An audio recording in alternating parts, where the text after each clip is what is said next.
The Keokuk County Veterans Affairs Office will host an open house on Thursday, June 27th from 11 a.m. to 1 p.m. The office has relocated to the first floor to offer easier accessibility. Stop by to meet Michelle Herman, the commissioners, and enjoy a light lunch. The Keokuk County VA Commission is located at the Keokuk County Courthouse in Sigourney, Iowa at 101 South Main. Again, the Keokuk County Veterans Affairs Office will host an open house Thursday, June 27th from 11 to 1.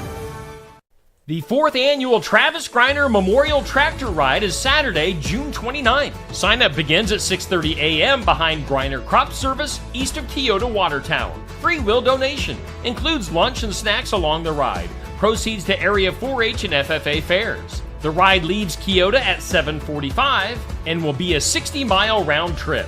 Sponsored by Southeast Iowa Tractor Association Incorporated. It's the 4th annual Travis Greiner Memorial Tractor Ride, Saturday, June 29th.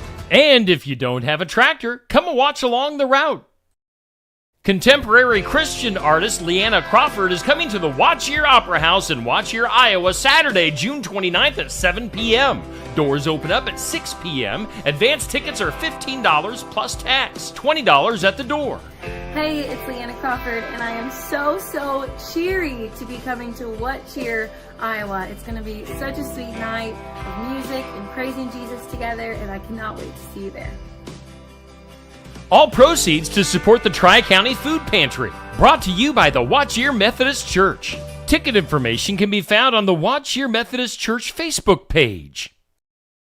The Keokuk County Expo Fair Kickoff Barbecue Cook-Off is Saturday, July 13th. $100 per team, up to 4. Deadline to sign up is Friday, June 28th. Cash payout is $350 to first place per category. Meal for the public starts at 5:30 with a free will offering. Be sure to sign up by the entry deadline, June 28th. Stop at the Keokuk County Extension Office to pick up a packet. Proceeds to support the Keokuk County Expo. Sponsored by Keokuk County Farm Bureau.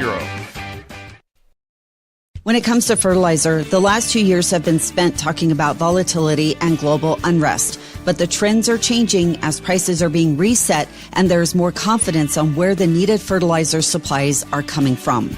That's today on Successful Farming.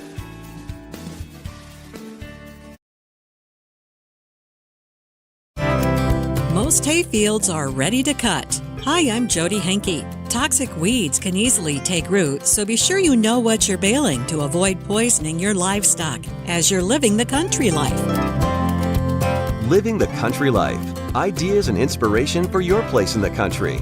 You can find more information on today's topic and from previous shows by visiting us online at livingthecountrylife.com.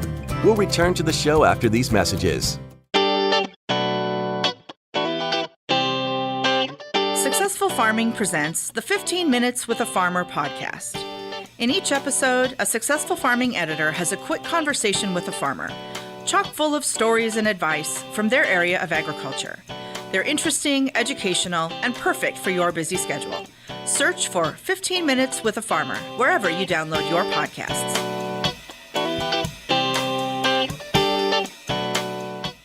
We could try to explain what it feels like to get your work done on a John Deere.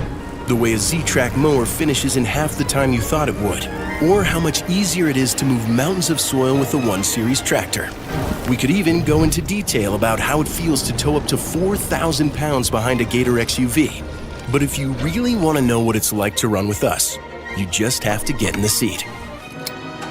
Learn more at johndeere.com/get-in-the-seat or visit a dealer near you. Most weeds aren't palatable to livestock, and they'll avoid them in a pasture if there's adequate forage. However, if a toxic weed ends up in hay, the animals can't easily tell dried weeds from beneficial forage. Ingestion can make them sick or even cause death. Krishona Martinson is an equine specialist with the University of Minnesota. She says some weeds retain their toxicity when dry, others don't. Wild parsnip and poison hemlock are common toxic weeds, and there are dozens of others depending on where you live. Prevention is the key, so protect your animals with good forage management. You are keeping track of that soil fertility. You are keeping track of the pH. You have a regular mowing or a regular grazing schedule and a pasture setting. You're not overgrazing. That sod, that turf is quite competitive against weeds. And if you manage it well, you shouldn't have a huge weed problem. Martinson suggests walking around your hayfield and scouting for weeds every time you cut. Know the soil conditions they thrive in and avoid those areas if you can. A lot of these poisonous plants, with the exception of wild parsnip and horalisum, usually tend to like to be in a shaded or a bit of a wet area. And where that becomes a problem is during a drought year, when people start bailing up sloughs or ditches or maybe other areas that would be too wet in a normal year and aren't normally a managed hayfield. That's when we see a lot of problems. Symptoms of weed poisoning depends on the animal, the plant ingested, and how much was ingested. You might see salivation, excitement, or even death. Call your veterinarian if you suspect the animal has eaten a toxic plant. Find more tips for avoiding poisonous weeds in hay at livingthecountrylife.com. I'll see you in the country. Living the Country Life.